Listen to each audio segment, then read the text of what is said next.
What if I told you that the worst years of your life might actually be the best thing that ever happened to you? What if every failure, every rejection, and every moment you felt like you were wasting time was actually building something inside you? Something powerful, something invisible, something the world could not see yet. There was a man I want to tell you about, a man who spent 8 years looking like a complete failure. For 8 years, people whispered, "What is wrong with him? Why can't he just choose one thing and stick to it?" But here is what nobody knew. While everyone thought he was wasting his life, his brain was changing. It was rewiring itself. It was preparing him. It was transforming him into something rare, something valuable, something the world desperately needed. And then one day, everything changed.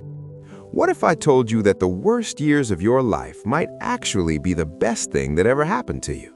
What if every failure, every rejection, and every moment you felt like you were wasting time was actually building something inside you? Something powerful, something invisible, something the world could not see yet. There was a man I want to tell you about, a man who spent 8 years looking like a complete failure. For 8 years, people whispered, "What is wrong with him? Why can't he just choose one thing and stick to it?" But here is what nobody knew. While everyone thought he was wasting his life, his brain was changing. It was rewiring itself. It was preparing him. It was transforming him into something rare, something valuable, something the world desperately needed. And then one day, everything changed. Not because he got lucky, but because 8 years of invisible work suddenly became impossible to ignore. If you have ever felt like you are behind, like you are wasting time, like everyone else has figured it out except you, this story will change everything. Once upon a time, in a village surrounded by green fields and flowing rivers, there lived a young man named William. William was 25 years old. He was educated, he was hardworking, but he was completely lost. While his friends were building families, starting businesses, and becoming successful, William was wandering. He tried farming. He hated it. He quit after 6 months. He tried working in the village market. He felt empty. He left after a year. He tried teaching children. He could not find his purpose. He walked away. People started talking. "William is wasting his life," they whispered. "He's smart, but he cannot commit to anything." His father would look at him with disappointment. "Son, when will you finally settle down? When will you become someone?" William did not have an answer because he didn't know. Every night he would sit alone, staring at the stars, wondering, "What is wrong with me? Why can't I figure this out?" But here is what nobody saw.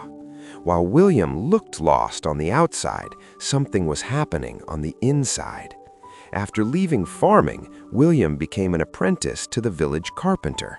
His name was Thomas. He was a master craftsman. For 3 years, William learned. He learned how to shape wood, how to see the grain, how to turn a rough piece of timber into something beautiful. Then he left. People shook their heads. "There goes again. He can't finish anything." Next, William worked with the blacksmith. His name was Marcus. William learned metalwork. For 2 years, he learned to bend iron, to heat it and hammer it, to create strength from raw metal. Then he left again. More whispers. William the quitter, always running away. After that, William studied under the village scribe. He learned to read, to write, to put thoughts into words. 2 more years, then he moved on. By the time William turned 33, he had trained under 5 different masters, and he had finished with none of them. His younger brother now owned land. He had a family. He had respect. William had nothing, or so everyone thought. One cold evening, the village elder stopped William in the square. "William," he said. He spoke not unkindly, but firmly. "You are 33 years old. When will you stop wandering? When will you become someone?" William felt the words like a knife in his chest. He walked home slowly. He went inside his small cottage, and for the first time in years, he broke down. Tears streamed down his face. 8 years, he whispered. 8 years of trying, and I have nothing to show for it. What is wrong with me? He looked at his hands. They were rough from carpentry. They were scarred from metalwork. They were stained with ink from writing. I am a failure, he said to the empty room. A 33-year-old failure. The next morning, William was walking past the blacksmith shop. Old Marcus called out to him. "William, come here, boy."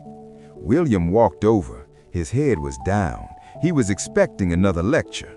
But Marcus looked at him with different eyes, eyes that saw something others didn't. "Do you know what you are?" Marcus asked. "A failure," William replied quietly. Marcus laughed. It was a deep, knowing laugh. "No, you are the rarest thing in this village." William looked up. He was confused.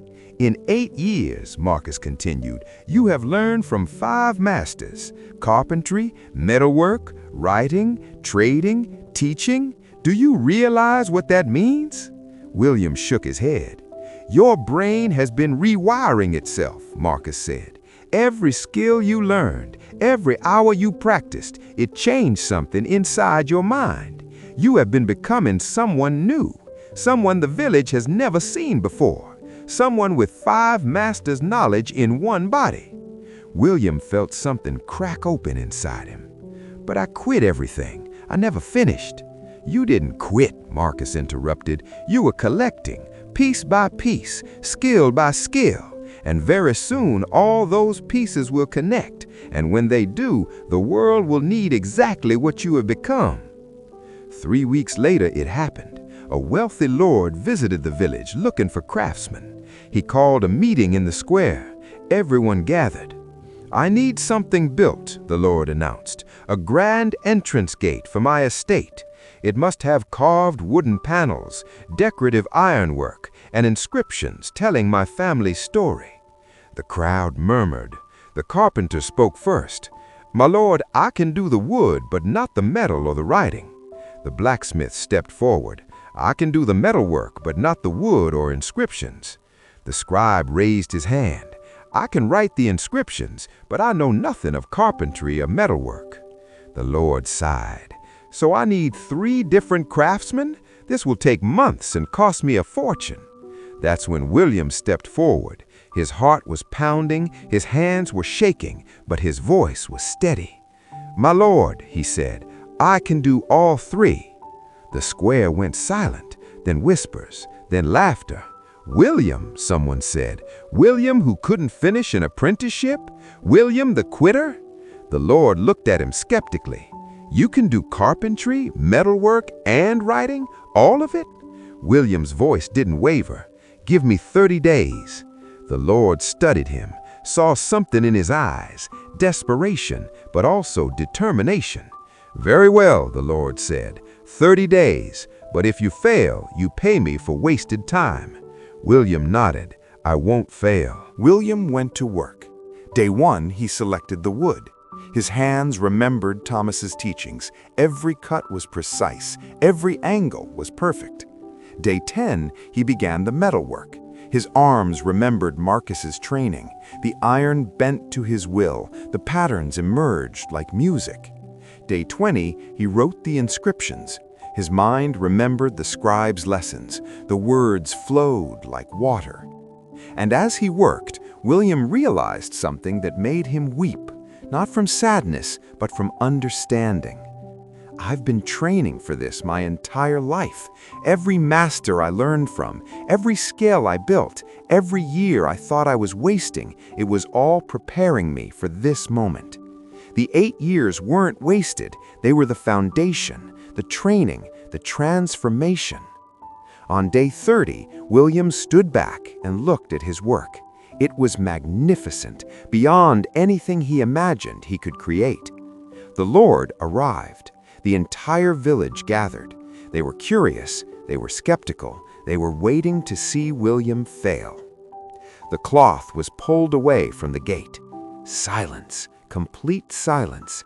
The wooden panels were carved with such detail they looked alive. The metalwork was so intricate it seemed to dance. The inscriptions were so beautiful they brought tears to people's eyes. The Lord walked closer. He ran his hand over the work. He turned to William. "This is master-level work. How did you do this?" William smiled quietly.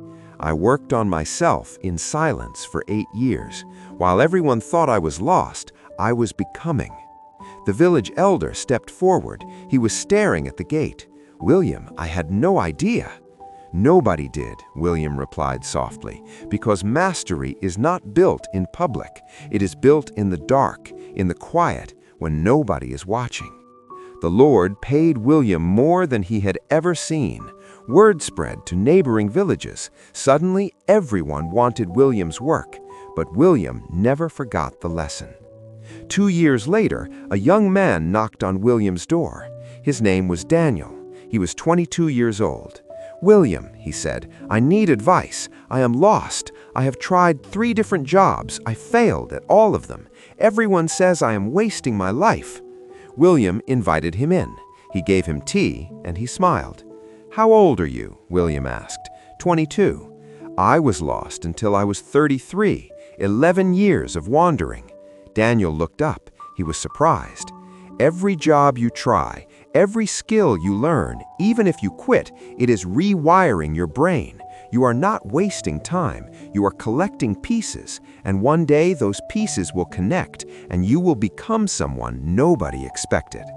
"But what if I never figure it out?" asked Daniel. William stood up. He walked to his workshop. He showed Daniel the tools. "Do you see these? Carpentry tools, metalworking tools, writing instruments. 8 years ago, people thought I could not finish anything. Today, I am the most sought-after craftsman in 3 villages, not because I was born special, but because I spent years working on myself in silence, building skills nobody could see, until one day they could not ignore them." Daniel's eyes filled with hope. "So I am not wasting time." "No," William said firmly, "you are becoming. Just keep building, keep learning, work on yourself when nobody is watching, and when your moment comes, you will be ready." If you are watching this today and you feel lost, or like you are behind, or like you are wasting time, hear this. You are not wasting time. You are collecting skills. You are rewiring your brain. You are becoming someone the world will need. The years between starting and succeeding are not wasted years. They are the forge. They are where mastery is built. Work on yourself in silence. Let success make the noise. The world is waiting for who you are becoming. And remember, the man who looks lost today might be the master the world needs tomorrow.